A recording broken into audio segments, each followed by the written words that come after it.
섬김과 어울림의 사람들 비전 장로교회. 세월이 많이 흘러서 이집트의 왕이 죽었다. 이스라엘 자손이 고된 일 때문에 탄식하여 부르짖으니 고된 일 때문에 부르짖는 소리가 하나님께 이르렀다. 하나님의 그들의 탄식하는 소리를 들으시고 아브라함과 이삭과 야곱에게 세우신 언약을 기억하시고 이스라엘 자손의 종살이를 보시고 그들의 처지를 생각하였다. 말씀 읽는 사람들 비전 장로교회. 아침에 시편 23편 말씀을 같이 묵상하겠습니다.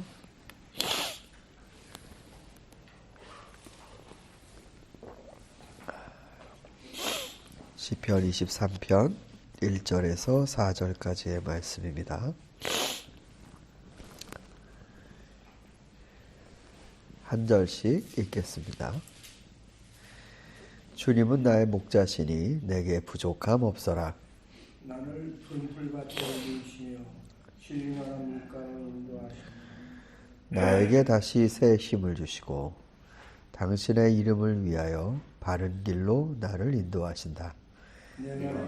죽음의 그늘 골짜기로 다닐지라도 주님께서 나와 함께 계시고 막대기와 지팡이로 나를 보살펴 주시니 내게는 두려움이 없습니다. 아멘. 네, 우리가 이 시편 23편에 못다 다룬 말씀들을 이어서 다루도록 하겠습니다.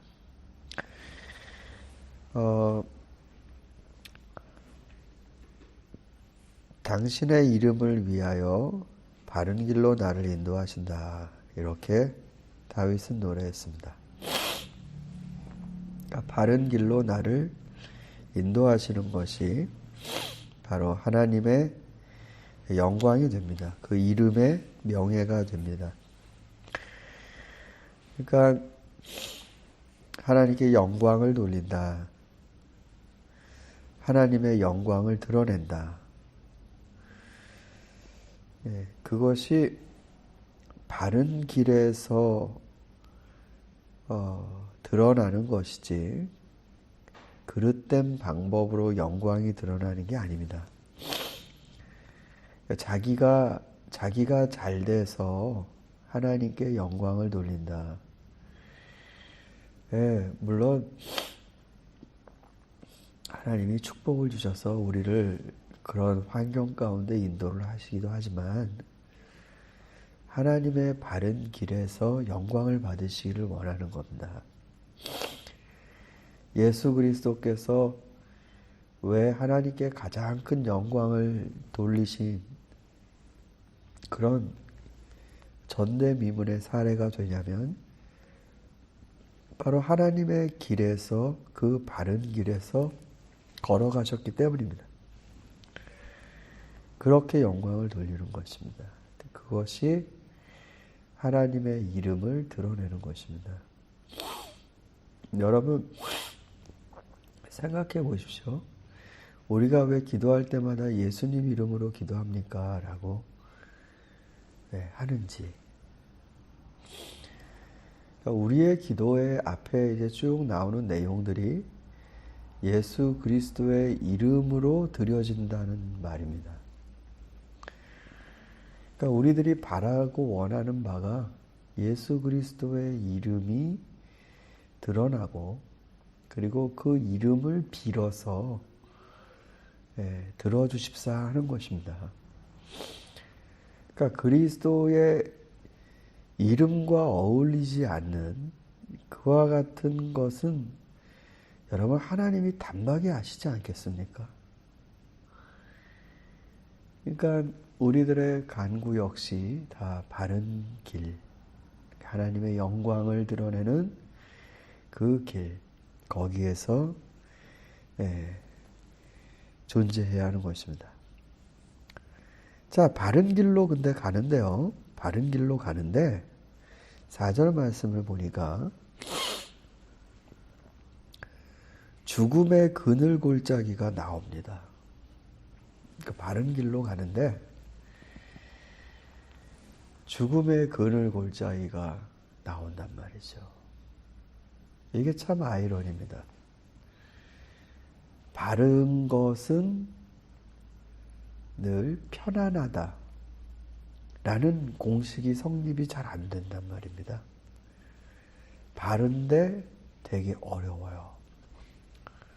얼마만큼 어렵냐면 이러다 죽겠네 라고 할 정도로 어렵습니다.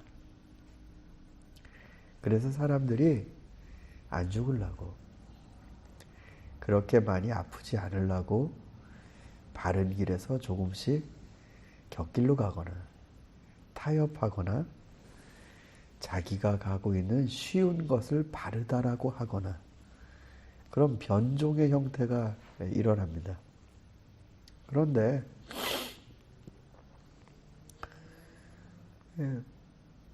바른 것은 힘들지만 혹은 죽을 만큼 아프지만 그러나 그 바른 길로 갔을 때 진정한 하나님의 은혜를 만나게 됩니다. 그래서 고통받는 많은 사람들이 하나님의 은혜를 경험하는 것이 아니라 바른 길로 가되 피하지 아니하고 그것을 감당하며 나가는 고통을 가진 자들이 하나님의 은혜를 만납니다. 그런데 오늘 말씀을 또 자세히 보면 죽음의 그늘 골짜기로 가는데 이 시인은 안 무서워요. 두려움이 없어요. 그 이유가 하나님이 나와 함께 하신다라는 신앙 때문입니다. 그러니까 이 죽음의 환경 속에서 자기가 결코 외롭거나 혼자 있다라고 생각지 않고 있습니다.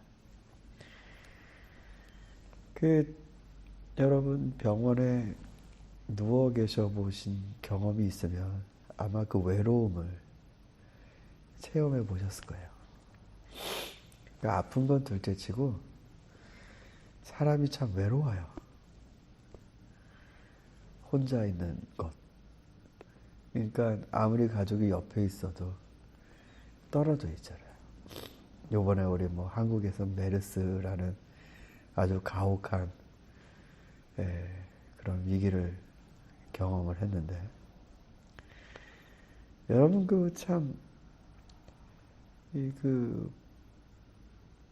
떨어져 있고 격리된 사람들이 느꼈을 정신적인 고통에 대해서 한번 상상을 해 보십시오.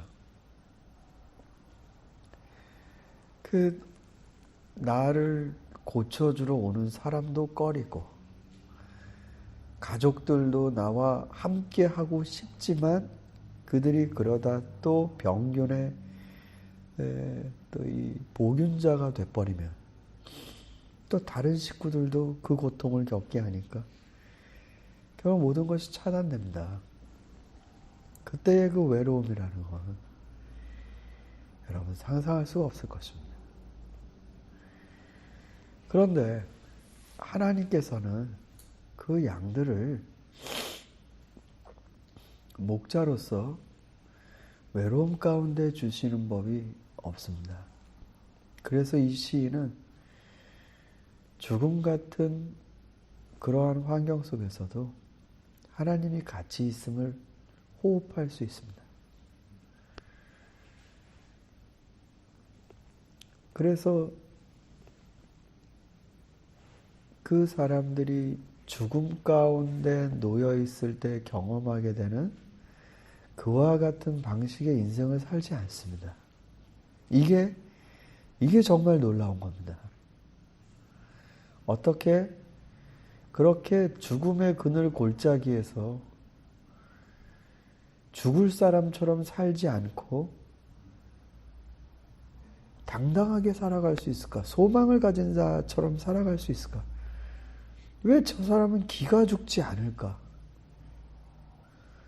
왜 우리 모두가 벌벌 떠는데 저 사람은 뭘 믿기에 저렇게 당당하고 떳떳하고 퍼주면 퍼졌지 남에게 뭔가 이렇게 남의 것을 가져야만 되는 사람처럼 살지 않는 저런 관용과 그게 어디서 나올까? 이게 신비인 겁니다. 이게 정말 그리스도인의 능력입니다. 초대교회에 많은 신자들이 어려움을 겪었지만 그 중에는 정말 배교자도 나오고 또 가혹한 고문 앞에 예수님을 부인하는 사람도 나왔습니다. 그러나 어떠한 여성 노예들은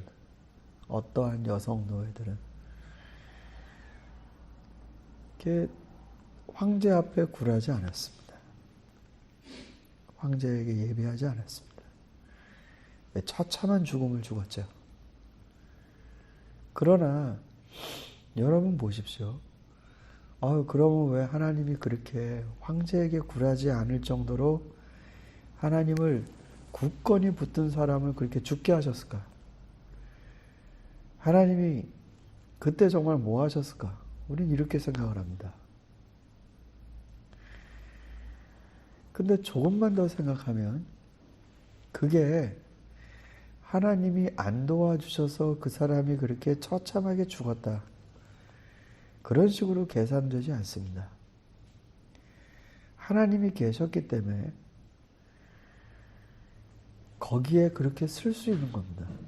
그러니까 죽음을 무서워하지 않고 죽음을 그냥 뚫고 그러니까 피해서 안 죽고 가게 하는 것이 그게 은혜가 아니라 죽음이 무섭지 않고 그 길을 그냥 팍 하고 지나가는 겁니다. 스데반이 그랬습니다. 아니 우리 주님이 그러셨습니다. 이렇게 말씀하셨어요. 너희의 목숨을 좌지우지하는 자들을 두려워하지 말고 그 영혼까지도 멸하시는 하나님을 두려워하라. 그렇게 말씀하셨습니다. 그런데 여러분, 자, 죽음의 그늘 골짜기가 나온다고 그랬죠? 근데 박해나 혹은 뭐 아주 심각한 중병이나 큰 재산상의 위기나 우린 이런 것들 정말 죽다 살아났다라고 할 만한 이 세상살이의 그러한 경험들 이런 걸 머릿속에 떠오릅니다. 그런데 제 생각은 좀 달라요. 질병 때문에 죽을 고비를 맞았다. 박해를 받았다. 혹은 뭐 큰 위기를 맞았다. 여러분, 제가 요새 뼈저리게 느끼는 죽음은 그렇게 인간을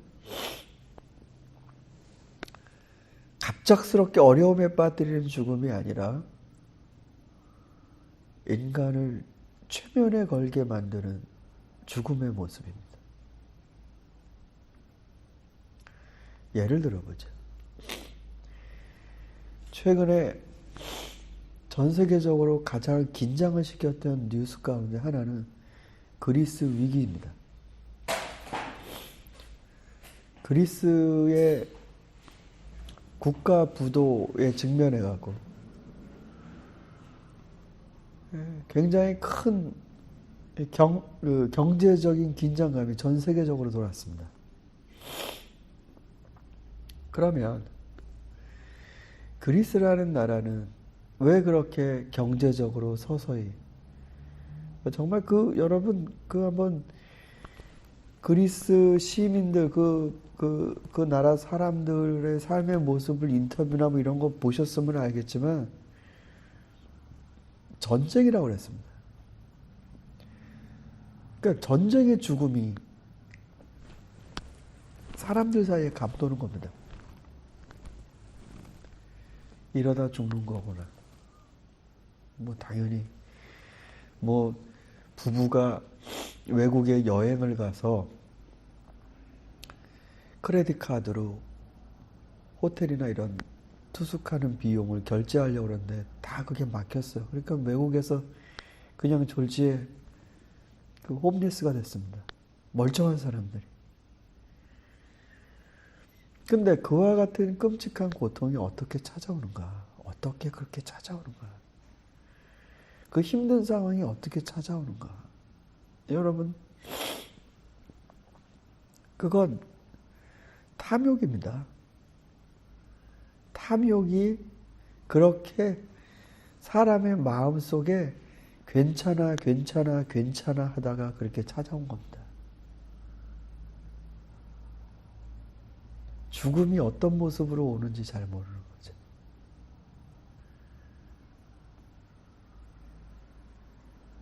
그냥 빚내서 기득권, 그 나라에서 힘 있는 사람들, 권력 있는 사람들이 그거 돈 빚잔치 해서 자기네들 배불리고, 뭐 그리스가 복지가 뭐 아주 흥청망청해 갖고 무슨 거기 뭐 노인들까지도 뭐예요? 자기가 일했을 때 95%의 그거를 은퇴 후에도 받는다. 사람들이 그렇게 알고 있는데 그게 아닙니다. 아니 그렇게 받았으면 노인들이 지금 걱정이 없어야죠. 근데 그렇게 받지를 못했어요. 그 돈들이 결국은 불공평하게 탐욕스러운 자들에 의해서 분배가 되는 겁니다. 그래서 그리스가 서서히 죽어왔습니다. 자, 여러분이 목자라고 해보십시오. 양이 이렇게 있는데 저기서 늑대가 와요. 그러면 그런 건 막대기로 쫓아내죠. 그런데 목자가 봤을 때 늑대도 아니고 이리도 아닌데 양들의 삶 가운데 죽음의 그림자가 들이오는 게 있습니다. 질병에 걸린다고요. 질병에.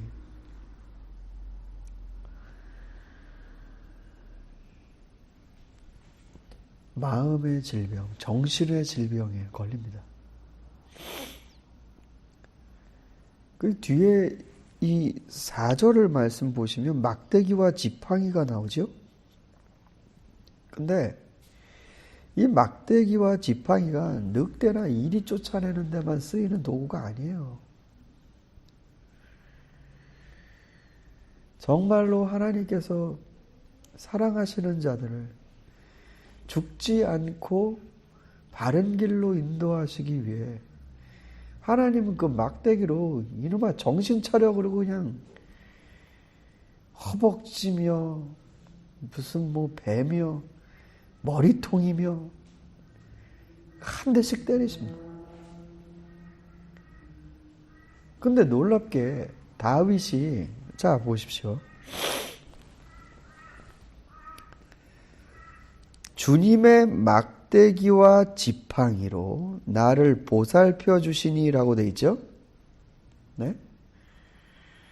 주님의 막대기와 지팡이로 나를 보살펴 주신다. 근데 이 보살펴 주신다라는 거야. 이 히브리어 동사가 낙함이에요. 낙함. 낙함은 편안하게 한다는 뜻입니다. 컴포트란 말이에요. 컴포트. 이 시인은 주님이 내 영혼과 정신이 죽어가지 않도록 그런 환경으로 인도하시는 것, 즉 긴장과 기도할 수밖에 없는 절박함과 이런 곳으로 인도하시는 것에 오히려 낙함을 느꼈단 말입니다. 편안하다. 하나님이 나 죽지 말라고 이렇게 깨우시는구나. 그게 마음의 낙함이 됐단 말입니다. 그게 나에게 찾아오는 어려움과 힘듦, 이런 것 가운데 하나님이 안 계시다라고 생각하는 게 아니라 마음의 위로가 되는 것입니다. 아, 나 병든 사람으로 살지 않게끔 주님께서 나 깨어나게 하시는구나. 그게 막대기와 지팡이로 나를 보살펴 주신다. 그래서 내게 두려움이 없다. 이런 다윗의 시가 되었습니다. 사랑하는 우리 새벽의 성도 여러분, 하나님 안에서 컴포트, 편안함을 느끼십니까?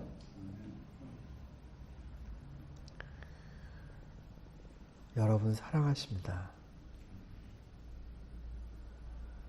그래서 하나님이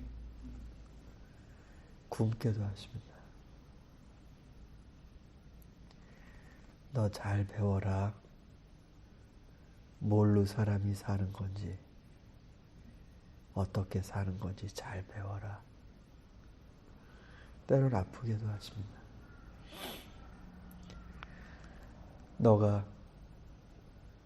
너가 살고 싶은 한 시간 한 시간이 얼마나 소중한 것인지 잘 배워라.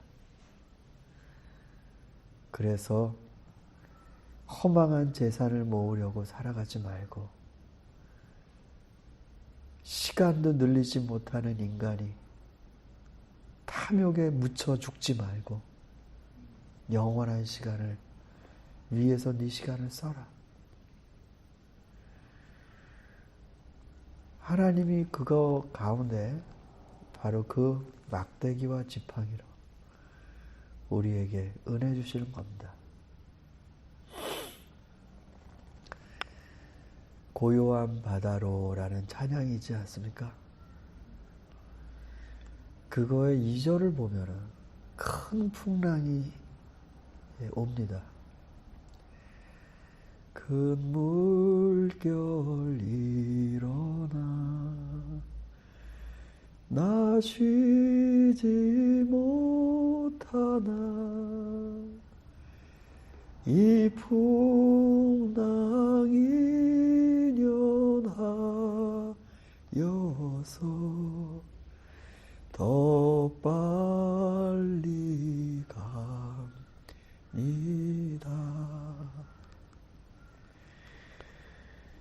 이러다 죽겠네 하는 풍랑이 다가오는데 하나님이 함께 계심을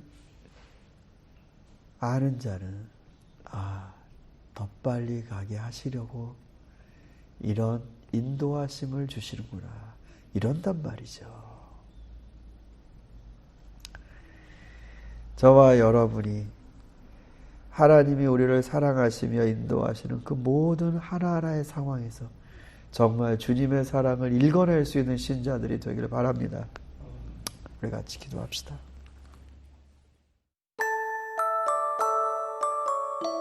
말씀 듣는 사람들 비전 장로교회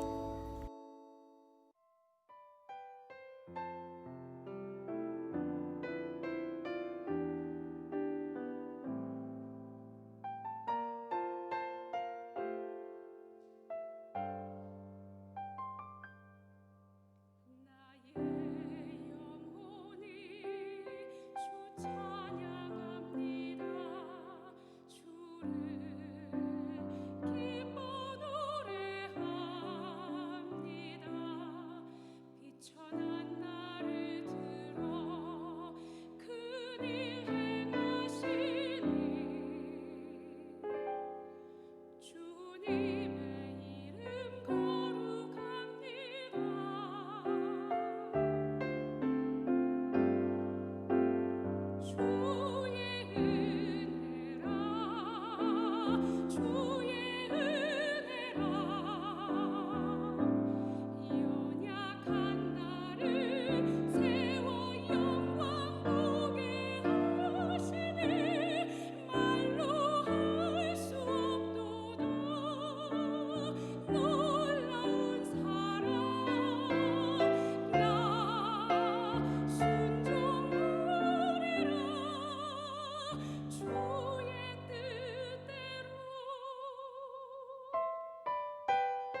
찬송하는 사람들 비전 장로교회